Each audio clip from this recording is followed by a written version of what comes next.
Je vous salue tous et je bénis le Seigneur pour la grâce qu'il nous fait de pouvoir partager sa parole. J'espère que vous allez bien et que la grâce de Dieu est votre partage aussi. Alors, nous allons recommander ces moments entre les mains du Seigneur. J'aimerais que vous puissiez incliner vos têtes. Seigneur notre Dieu, nous te demandons de nous assister, de nous parler pendant ce moment. Selon qu'il est écrit, tu envoyas ta parole et ta parole nous guérit. Nous voulons que ta parole nous guérisse. Tu connais nos cœurs, tu connais nos besoins. Laisse que vraiment ta parole soit une réponse pour mon frère, pour ma sœur et pour tout un chacun de nous, de manière à ce que, Seigneur notre Dieu, après ces moments, nous puissions être réconfortés dans notre foi afin de continuer la marche avec toi. Que tout ce moment soit pour ta gloire. Dans le nom de notre Seigneur et Sauveur Jésus-Christ, nous t'avons ainsi prié. Amen.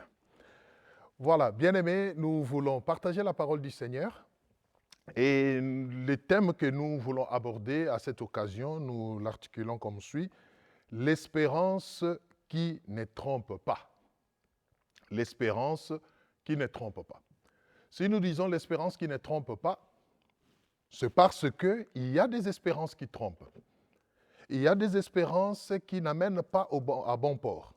Il y a des espérances qui ne produisent pas les résultats attendus, qui ne produisent pas les résultats escomptés. Et c'est ce qui fait que souvent dans la vie, nous nous retrouvons en face des gens qui déclarent carrément être déçus ou avoir été frustrés ou avoir eu le cœur brisé à un moment donné. Et c'est là tout simplement parce qu'à un moment donné, ils ont placé leur espérance, ils ont fait confiance en quelqu'un ou en quelque chose, mais malheureusement, cette personne ou cette chose n'a pas produit, n'a pas été en mesure de satisfaire ou d'étancher leur soif. Et c'est là, fort malheureusement, pas nécessairement parce que la personne ou la chose était mal intentionnée, mais de fois parce que aussi, cette personne en qui on a placé son espérance était limitée, était tout simplement limitée et que malgré toute sa bonne foi, il ne pouvait pas arriver à produire ce qu'on attendait de lui.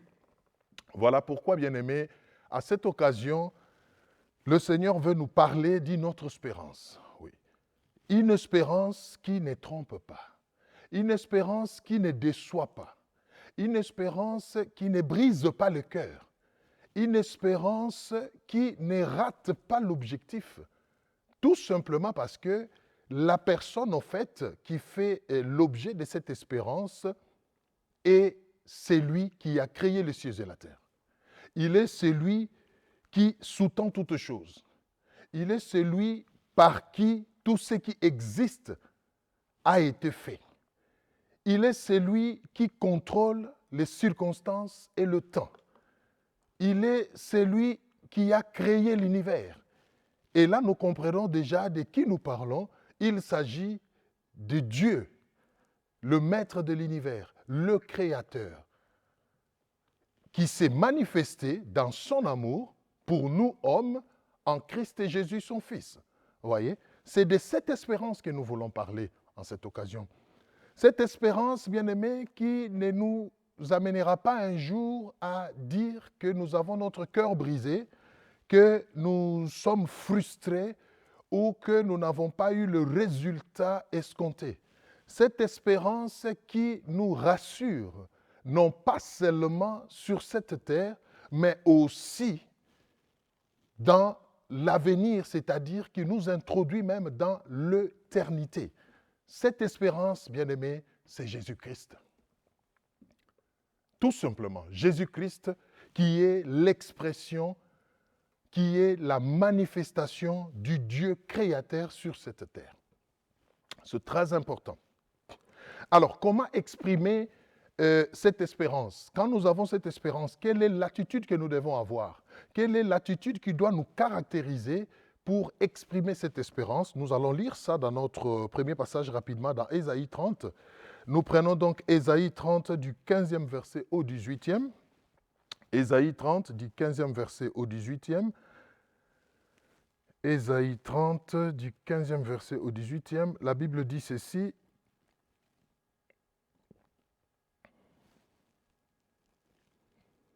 Car ainsi a parlé le Seigneur, l'Éternel, le Saint d'Israël. C'est dans la tranquillité et le repos que sera votre salut. C'est dans le calme et la confiance que sera votre force. Mais vous ne l'avez pas voulu. Vous avez dit non, nous prendrons la course à cheval. C'est pourquoi vous fuirez à la course. Nous monterons des coursiers légers. C'est pourquoi ceux qui vous poursuivront seront légers. 1000 fuiront à la menace d'un seul, et à la menace des 5, vous fuirez jusqu'à ce que vous restiez comme un signal au sommet de la montagne, comme un étendard sur la colline. Cependant, et ça j'aime beaucoup bien aimé, cependant, l'Éternel désire vous faire grâce, et il se lèvera pour vous faire miséricorde, car l'Éternel est un Dieu juste. Heureux tous ceux qui espèrent en lui. Voilà de cette espérance dont nous voulons parler, bien-aimés. La Bible dit, nous exprimons cette espérance que nous avons en Jésus-Christ dans le Seigneur par une certaine attitude qui nous caractérise. Souvent, vous savez, les réflexes humains devant un problème, devant une situation difficile, c'est d'être troublé, c'est de perdre le contrôle, c'est de se sentir limité. Et cela s'exprime du coup à partir même de notre langage, de nos actes ou même de nos pensées. Mais ici, l'attitude que le Seigneur aimerait que nous puissions avoir devant des difficultés, devant l'adversité, pour attester justement que nous lui faisons confiance et que nous avons cette espérance en lui, c'est le calme, la tranquillité. La Bible dit, c'est dans la tranquillité et le repos que sera votre salut. C'est dans le calme et la confiance. La confiance en qui? Au Seigneur qui peut tout, pour qui rien n'est impossible, bien-aimés. Quand on a cette confiance, on est dans le repos. On est dans le sabbat du Seigneur, c'est-à-dire on lui fait confiance, on ne s'agite pas. Ce n'est pas en murmurant, ce n'est pas en s'agitant, ce n'est pas en bougeant cieux et terre, en se plaignant, en s'inquiétant que nous arrivons à trouver solution à nos problèmes. Mais la parole de Dieu nous donne un secret aujourd'hui, l'espérance en Christ Jésus, dans le calme, dans la tranquillité, dans la sérénité. C'est alors que nous verrons la main de Dieu. Nous allons pour terminer rapidement voir un cas dans la Bible, dans Exode 14, 10 à 14. Je vais vous faire grâce de la lecture, mais vous allez lire plus tard, donc Exode 14, 10 à 14. Ici, nous voyons rapidement un cas de tout un peuple qui était confronté à une difficulté réelle. Et deux comportements se manifestent dans cette situation. Il s'agit des enfants d'Israël. Vous connaissez l'histoire des enfants d'Israël qui sont sortis par la main puissante des dieux de l'Égypte et qui étaient conduits à travers le désert dans la terre promise. Mais la Bible dit, à un moment donné de leur marche, ils sont arrivés devant une difficulté que le réflexe humain ne pouvait pas résoudre. Devant eux, il y avait la mer Rouge et derrière eux, il y avait Pharaon et sa cavalerie qui les pourchassaient pour les ramener dans l'esclavage. Donc, vous comprenez que c'était une situation embarrassante et du coup, naturellement, comme je vous ai dit, bien aimé, devant un problème, le naturel prend le devant, le peuple a commencé à murmurer, le peuple a commencé à crier et à se plaindre. Mais j'aime Moïse qui était le leader. Lui avait une autre appréhension des choses. Lui avait une autre conception de cette situation et il invitera le peuple à garder le silence. Il dit au peuple, vous gardez silence et voyez la délivrance que le Seigneur va vous accorder. Une fois de plus, ici, on nous parle du silence, du calme. C'est dans le calme que nous écoutons Dieu. C'est dans le calme que l'espérance que nous avons en Dieu se matérialise, se concrétise. Ce n'est pas en nous agitant.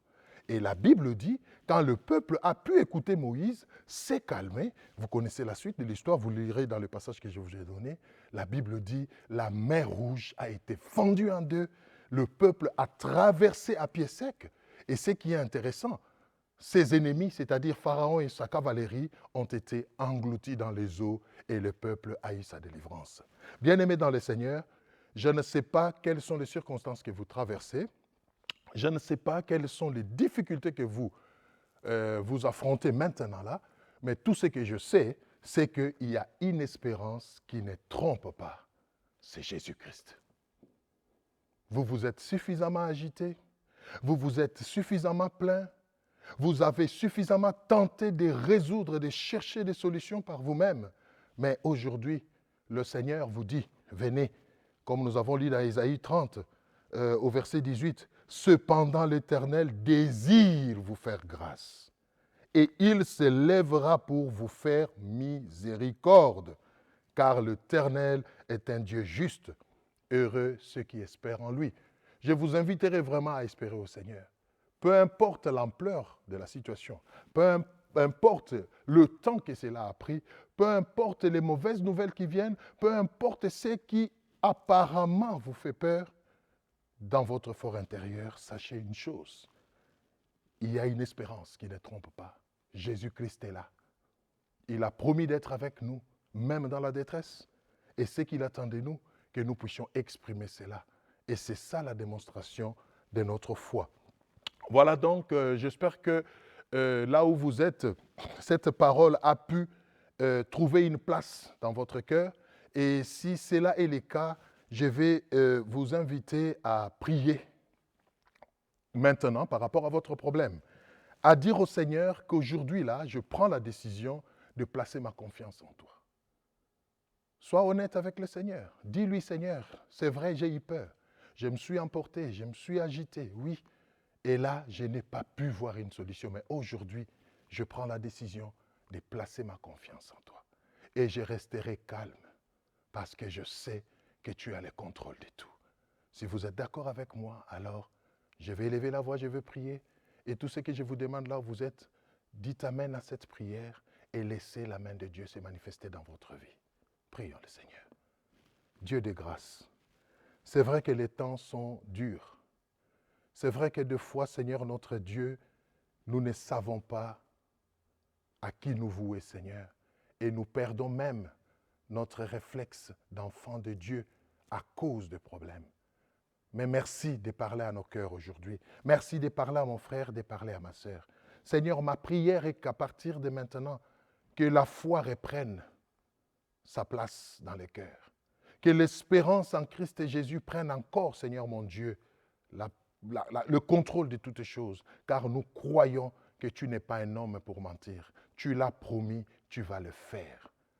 Que ta paix qui surpasse toutes choses remplisse les cœurs et que ton amour nous rassure. Merci pour ta fidélité. Merci de faire au-delà de ce que nous te demandons parce que tu es le Dieu de bonté. Que toute la gloire te revienne. Nous avons prié avec foi et action de grâce. Amen. Voilà, que le Seigneur vous bénisse et continuez donc à espérer dans le Seigneur et à garder la foi, peu importe la tempête, il a promis, il est fidèle et il tiendra promesse. Amen.